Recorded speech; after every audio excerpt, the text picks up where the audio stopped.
Hello friends, welcome to your YouTube channel that is SWG study with Gurukuls. और आज का topic जो हम समझेंगे और पढ़ेंगे that is the social cognition and attitude.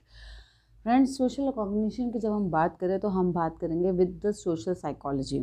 तो social psychology is a branch of the psychology which investigates how behaviour of an individual is affected by the others और हमारी जो सोशल एनवायरनमेंट है।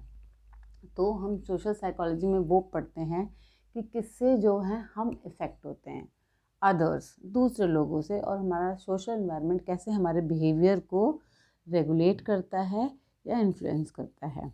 जब हम सोशल साइकोलॉजी में पढ़ते हैं तो वी अंडरस्टैंड कि हम लोग एटीट्यूड बनाते हैं।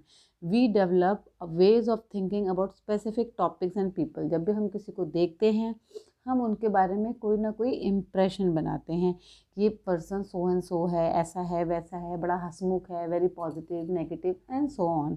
सो we are interested in people and we do attribution, मतलब that is what we learned in the social psychology.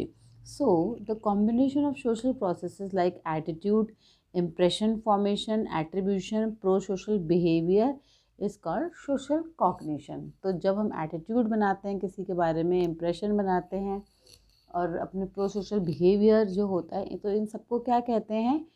Social cognition. ये सब क्या है? सोशल प्रोसेसेस है। इसी से हमारा जो टॉपिक है वो उजागर होता है, that is the social cognition. तो सोशल कॉग्निशन क्या है? Basically you can define it as it refers to those mental activities which are related to gathering and interpretation of the information about the social world. मतलब ये उस चीज़ को refer करते हैं, वो सारी मेंटल एक्टिविटीज़ को रेफ़र करते हैं जो कि हम इंफॉर्मेशन जुटाने में और समझने में करते हैं अबाउट द वर्ल्ड। एक पूरी दुनिया को समझने के लिए करते हैं, अपनी सोसाइटी को, अपने कल्चर को, अपनी फैमिली को, अपने रिलेशन को, स्पाउस को, और सो ऑन। हमारे देश में हमारे देश की पॉलिटिक्स क्या है, इंटरनेशनल पॉलिटिक्स क्या है, मतलब अपने पूरे वर्ल्ड को समझने के लिए जो हम इंफॉर्मेशन गैदर करते हैं और उनको इंटरप्रेट करते हैं विद आवर मेंटल एक्टिविटीज़, उसको हम कहते हैं social cognition. And social cognition is social cognition of all, मेरी आपकी सबकी सोशल कॉग्निशन है। It is affected by the social environment. जिस एनवायरनमेंट में हम रह रहे होते हैं उसका हम पे बहुत प्रभाव पड़ता है। जैसे कि अगर हमारी सोसाइटी बहुत पीसफुल है तो इट्स मोर लाइकली कि हम भी पीसफुल होंगे। And harmony, trust, aggression, frustration, disharmony, distrust toward individual, group, people, relationship and social issues, ये सब कहाँ से उत्पन्न होते हैं? From this social environment. अगर आपकी सोसाइटी बहुत पीसफुल है तो जो है आप भी एक बहुत पीसफुल और हार्मनी की लाइफ जी रहे होंगे। फॉर एग्जांपल सीरिया, इसका जो वहाँ का वातावरण है इट्स नॉट पीसफुल, तो वहाँ के लोग बहुत means they are not living in harmony. And because of the social influences we people form attitudes and ways of thinking about the specific topics and people. हम जो भी एटीट्यूड बनाते हैं, किसी भी चीज़ के लिए इम्प्रेशन बनाते हैं अबाउट स्पेसिफिक टॉपिक एंड लोगों के बारे में, वो हम सोशल कॉग्निशन की हेल्प से ही बना पाते हैं। एंड ये सोशल कॉग्निशन है, इसकी बहुत वाइड एप्लीकेशन है। It is just not restricted as a topic in social psychology, but इसकी अप्रोच से हम बहुत सारे टॉपिक्स को पढ़ सकते हैं, समझ सकते हैं by using the social cognitive approach. ना सोशल कॉग्निटिव अप्रोच क्या होती है? जिसमें कि हम अपने सोशल फैक्टर्स और मेंटल प्रोसेस को यूज़ करके, रिसर्च करके हम डिफरेंट टॉपिक्स पढ़ सकते हैं। जैसे कि एटीट्यूड हो गया, पर्सन परसेप्शन हो गया, prejudices, stereotype, self concept, discrimination, persuasion, decision making and many other such topics we can study and it can be research on. एंड जिसमें कि सबसे इम्पॉर्टेंट है, जिस पे कि रिसर्चर्स ने काम किया है and it is the topic of the discussion is the attitude. तो एटीट्यूड जब हम पढ़ते हैं तो क्या होता है attitude?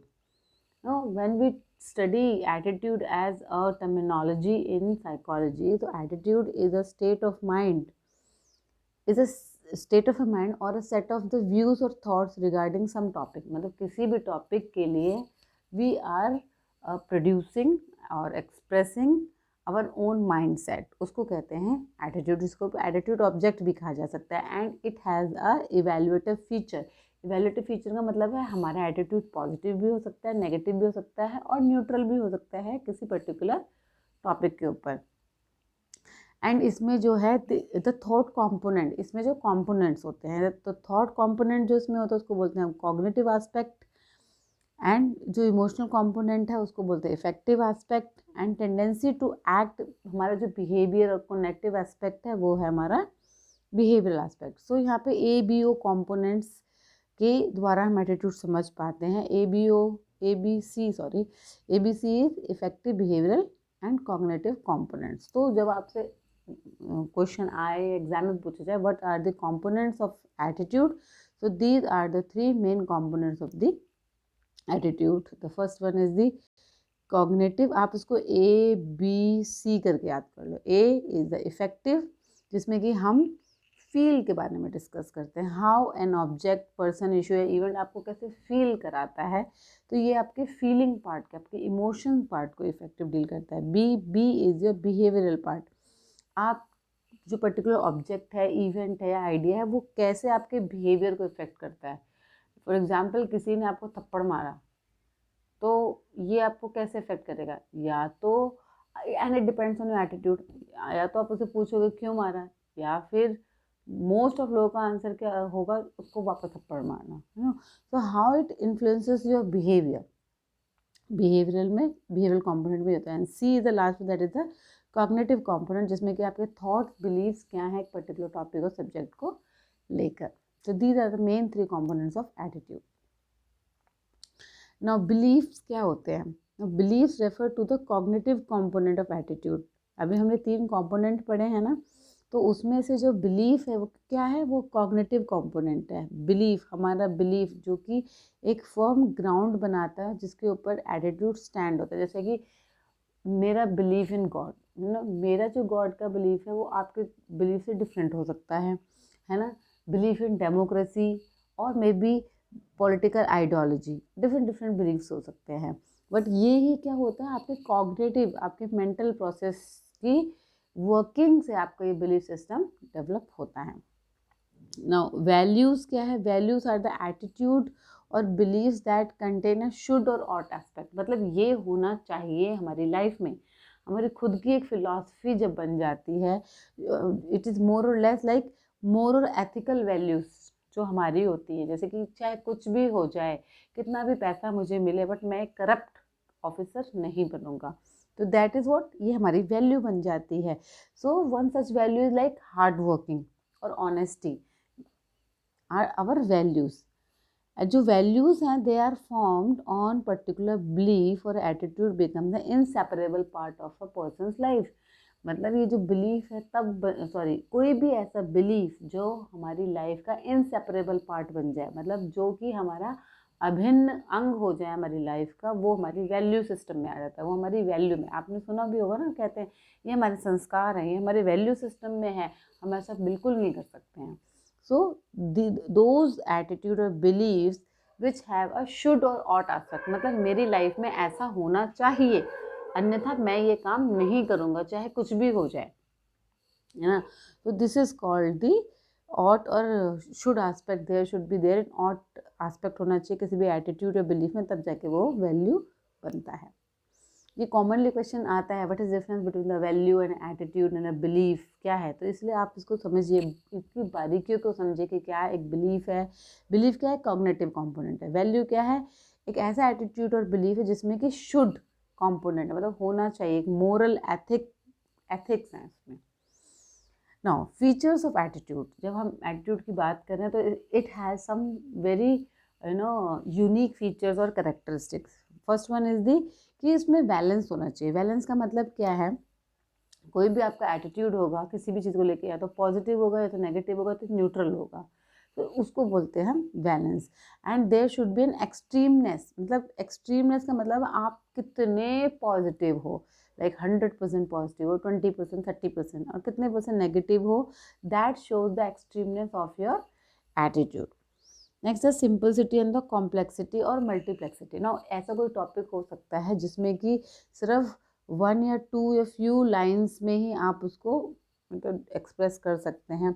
But there can be some topic जो कि बहुत कॉम्प्लेक्स हो जाते हैं, जिसको कि सिर्फ 1-2 लाइंस में नहीं रिप्रेजेंट किया जा सकता, जिसको कि उसका कॉन्टेक्स्ट चाहिए होता है कि किस कॉन्टेक्स्ट में आप बात कर रहे हैं। जैसे कि जब हम बात करते हैं, आपने बात करी 2 फ्रेंड्स की कि उसने उसको मारा, आप कहेंगे ओहो ये तो बड़ा बेकार इंसान है, उसने मारा। बट फिर आपको और इलेबोरेट किया जाता है, उसने उसको इसलिए मारा क्योंकि वो उसकी मदर को अब्यूज़ कर रहा था। तो फिर क्या है, आपका एटीट्यूड जो है और कॉम्प्लेक्स हो गया, मतलब आपको और एडिशन ऑफ इंफॉर्मेशन मिला, तो तब आपको लगेगा कि नहीं उसने सही किया, उसकी मदर को अब्यूज़ किया। So there are some attitude which are as simple as 1 or 2 sentences or maybe word, but there are attitude which are complex and which are multiplex and need more elaboration। तो उसको बोलते हैं। सो attitude कैसे भी हो सकते हैं।